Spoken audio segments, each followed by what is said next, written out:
President Donald Trump sent a strong message to Captain Ibrahim Traoré. It started with a speech that no one saw it coming. On a bright Monday morning in Ouagadougou, the capital of Burkina Faso, Captain Ibrahim Traoré stood on a military truck, wearing full camouflage and a red beret. Thousands of Burkina troops stood before him. Behind him, massive banners read, "Africa must be free." What he said next would shake the world. From today, Burkina Faso is taking full control of its land, its people, and its destiny. No more foreign forces. No more Western interference. And especially, no more CIA agents hiding behind aid and mining deals. We will not be controlled. The crowd went wild. Cheers echoed across the parade ground. For Traoré supporters, this was the day Burkina Faso finally stood tall. But for the West, especially the United States, it was a direct insult. The first action, US expelled. Within 48 hours of that speech, Traoré made good on his threat. 3 US security contractors were expelled from Burkina Faso. A drone surveillance base, quietly operated with US support, was ordered to shut down. US flags were taken down at joint military facilities. And most shocking of all, a public list of CIA-linked operatives in West Africa was leaked online by an anonymous account tied to the Burkina military. This wasn't just diplomacy. It was defiance. Traoré wasn't talking anymore, he was acting. The message was clear: this is our territory now. Get out. Washington responds. In Washington, D.C., the news caused panic. Officials at the State Department scrambled to verify what was happening. The Pentagon called emergency briefings. The CIA sent internal warnings to its West African contacts. But before any official statement could be made, one man responded first, and loudest: Donald J. Trump. Though no longer in office, Trump was everywhere. Running for re-election and building a base on his platform, Truth Social, he reacted in classic Trump fashion. Ibrahim Traoré is another mini-dictator, low energy, low brains. He thinks he can push around America. Not a good idea. Very dangerous move. Trump didn't stop there. At a campaign rally in Florida the next evening, he grabbed the microphone and went off script again. "Look, we've got this guy in Burkina Faso, very young, full of himself, kicking out American heroes, shutting down our operations. We gave that country millions in aid. And this is how he thanks us. If he keeps pushing, he'll find out real fast what American power looks like." He then added, with a smirk, "Ask Gaddafi." "Oh wait, you can't." The crowd roared with laughter. The message was loud and clear. Trump had just issued a warning. African response. Mixed reactions. In Africa, reactions were divided. Many young Africans praised Traoré for his courage. In Mali, students gathered at the university gates and chanted his name. In Niger, graffiti appeared overnight saying, "We are next. America, leave." In Ghana and Nigeria, online debates raged about Africa's place in global politics. But others were more cautious. A former Nigerian diplomat posted, "Defiance without a plan is suicide. Burkina Faso is small. America is huge. This could end badly." Still, Traoré remained defiant. He doubled down in a pre-recorded message released on national TV just 2 days later. "Burkina Faso does not fear Trump. We do not answer to Washington. If they want to fight, we will defend ourselves. We don't need their aid. We need our freedom." Behind the scenes, real threats. Back-channel communications from the US intelligence community began flooding internal reports. A high-ranking source in Washington leaked a warning to a major media outlet. If this continues, covert operations may be approved. This isn't just about pride, it's about national security. Meanwhile, satellite footage showed US drones circling closer to Burkina territory. Some claimed military equipment was being moved into neighboring Ghana. The world began to wonder, is this about to become the next proxy war? Traoré's real risk. But here's the truth, Burkina Faso is not ready for war. The country is already struggling with terrorism, weak infrastructure, and an unstable economy. Traoré's base is loyal, but limited. The army is fierce but under-equipped. And while his anti-Western stance excites the youth, his enemies are growing. France wants revenge for being expelled. ECOWAS is watching nervously. The African Union is divided. And now, Trump has entered the game, and is unpredictable, powerful, and loud. One retired military analyst on Al Jazeera said it best. Traoré is either going to become a legend, or a warning. Closing note of Chapter 1. With one speech and one bold decision, Ibrahim Traoré lit a match under a fragile region. He dared to say no to America. He dared to chase out the world's most powerful nation. But when you slap a lion in the face, you better be ready to run, or fight. 4 days after Traoré's expulsion of U.S. forces from Burkina Faso, Donald J. Trump unleashed his most direct and dangerous warning yet. Speaking at a packed rally in Arizona, Trump stepped onto the stage like a man ready for war. The crowd expected him to talk about immigration, China, or Biden. Instead, he opened with a name most Americans had never heard before: Ibrahim Traoré. Silence fell. Then he raised his voice, eyes locked on the cameras. This young military man, Captain something, thinks he can throw the United States out of Africa. He thinks he's brave. He's a fool. And he's playing with fire. He paused, then leaned forward. Let me say this clearly so the whole world hears it.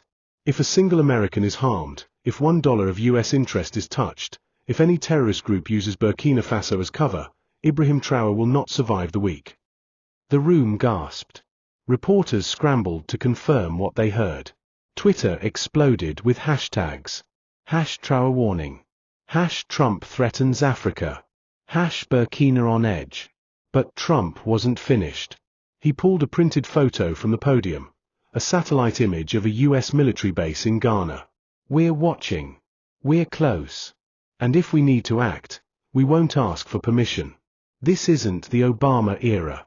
This is Trump. I don't wait. I strike.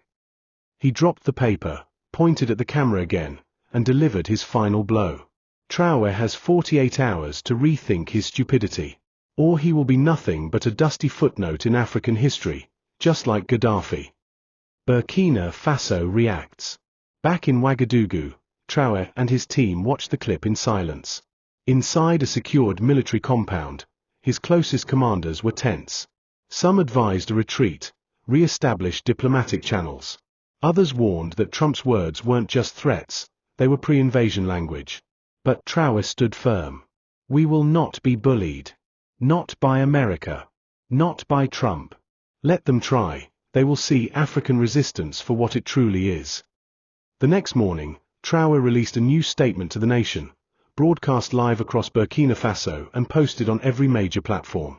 Burkina Faso is not Libya. I am not Gaddafi. If Trump thinks threats will shake us, he's wrong. We are not afraid of bombs. We are not afraid of death. Let him come. He finished with a line that electrified West Africa. We'd rather die standing than live kneeling. It went viral in minutes. The CIA steps in. But behind closed doors in Washington, U.S. intelligence took things more seriously than the public did. Internal memos showed rising concern about Russian involvement in Burkina Faso. The CIA believed that Wagner operatives were now advising Traoré, helping him build digital surveillance systems, and possibly arming his elite guard. One agent reportedly said, Traoré's mouth is loud, but someone's backing him. He doesn't speak like a man alone. The National Security Council held an emergency meeting. Drones were rerouted. Surveillance on Burkina Faso tripled. Black Ops teams in West Africa were placed on alert. And a new directive was drafted, codenamed Desert Silence, which authorized limited covert strikes if any threat toward U.S. assets escalated. Trump was briefed. His response? If it's greenlit, I want the strike to send a message. I want everyone in Africa to know, you don't touch America. Ever. Fear spreads across West Africa. In neighboring Mali and Niger, panic spread quietly. Governments began reviewing their own relations with the U.S. and with Traoré. Some closed their borders. Others reduced military movement. Rumors began flying that US Special Forces were already on the ground, waiting, watching. An anonymous West African military analyst told Reuters, "This isn't just Burkina Faso anymore. If the US acts, the entire region could ignite." Activists and civilians across Africa were divided. Some viewed Trump as a bully trying to crush a young, defiant African leader. Others feared Traoré was dragging his country into a war it could never win.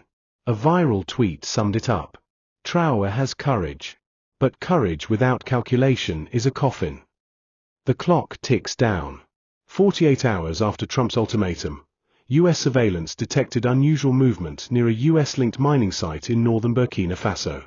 Within minutes, reports hit the Pentagon.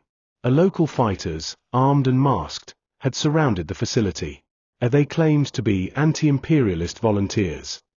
No one was killed, but the message was loud: leave or die. That was it.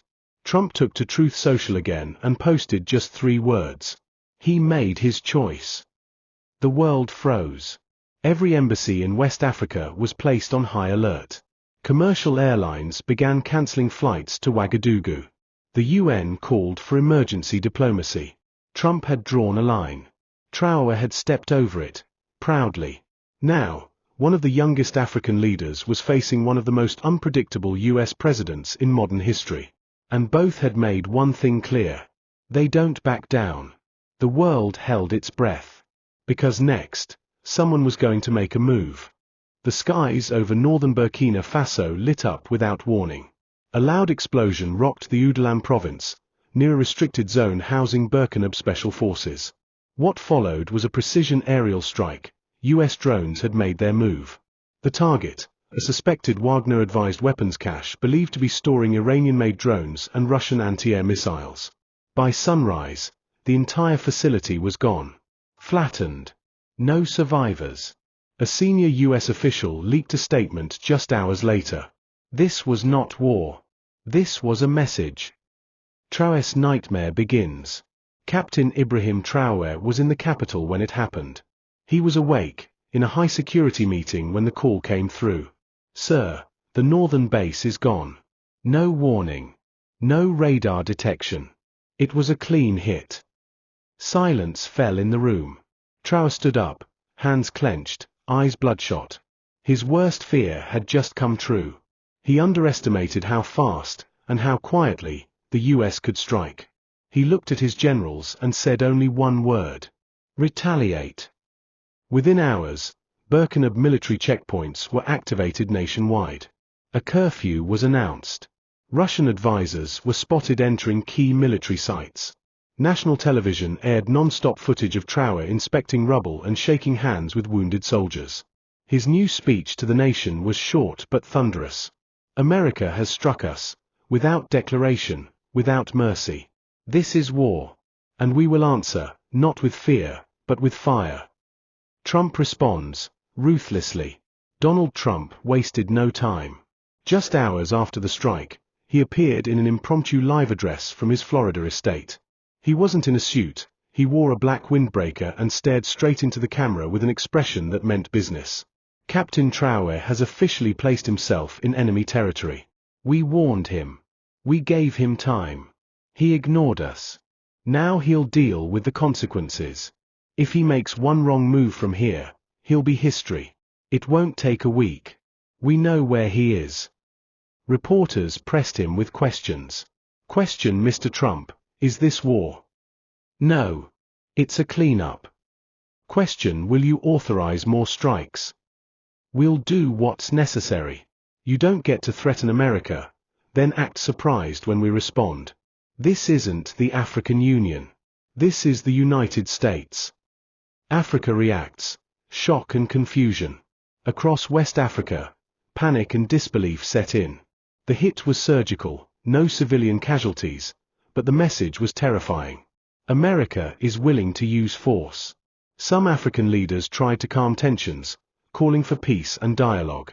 ECOWAS released a statement saying, "We urge restraint from both parties. Burkina Faso must be respected, but escalation will only hurt the region." But others stayed silent. Quiet. Watching. Privately, Some governments began distancing themselves from Traoré, worried they might be next. In Mali and Niger, pro-Traoré rallies erupted. Youths shouted slogans like, "America, get out of Africa! Traoré is our voice." But no matter how loud the protests, they couldn't stop a missile. The secret operation, Phase 2. According to leaks from inside the Pentagon, Phase 2 of the US plan, codenamed Sandstorm Echo, was already in motion. The next step was to destabilize Traoré's inner circle using a cyber warfare, disabling military communication, a financial disruption, sanctions and account freezes, a covert infiltration, turning insiders against him. A US cybersecurity unit had already shut down several military channels in Burkina Faso, exposing sensitive files. Bank accounts tied to Traoré's inner network were frozen. And the worst, some of his officers began disappearing. Quietly. One by one. One high-level general who once stood by Traoré defected to Côte d'Ivoire. Another died in a car accident. The third vanished. No trace. Traoré's isolation. With the pressure mounting, Captain Traoré looked around and saw fewer loyal faces. Some allies had gone silent. Others grew nervous. But the man did not bow. At a press conference, he looked the world in the eye and declared, "If this is the cost of freedom, then so be it. Let America destroy everything, they will never destroy our will." The speech was powerful, emotional, defiant. But behind the scenes, reality was setting in. Traoré was losing control. And the clock was ticking. The world holds its breath. The United Nations called for an emergency assembly. The African Union urged both sides to pause and rethink. But Trump didn't attend any talks. He didn't send delegates. His last public statement said it all. "We're not negotiating with children who play soldier. We're dealing with threats, and threats must be eliminated." By week's end, US drones continued circling Burkina Faso skies. Cyber attacks crippled government websites. And Traoré's military fuel supply, mysteriously, dried up overnight. This was no longer a war of bullets. It was a war of pressure. And America was squeezing hard. With one drone strike, the tone changed. No more speeches. No more warnings. Now, it was survival. Captain Ibrahim Traoré stood alone, surrounded, and burning with pride, but dangerously close to falling. Because when you challenge a superpower in the open, you don't get a second chance. Trump made his move. Traoré answered. Now, only one thing was certain. The next shot could end everything.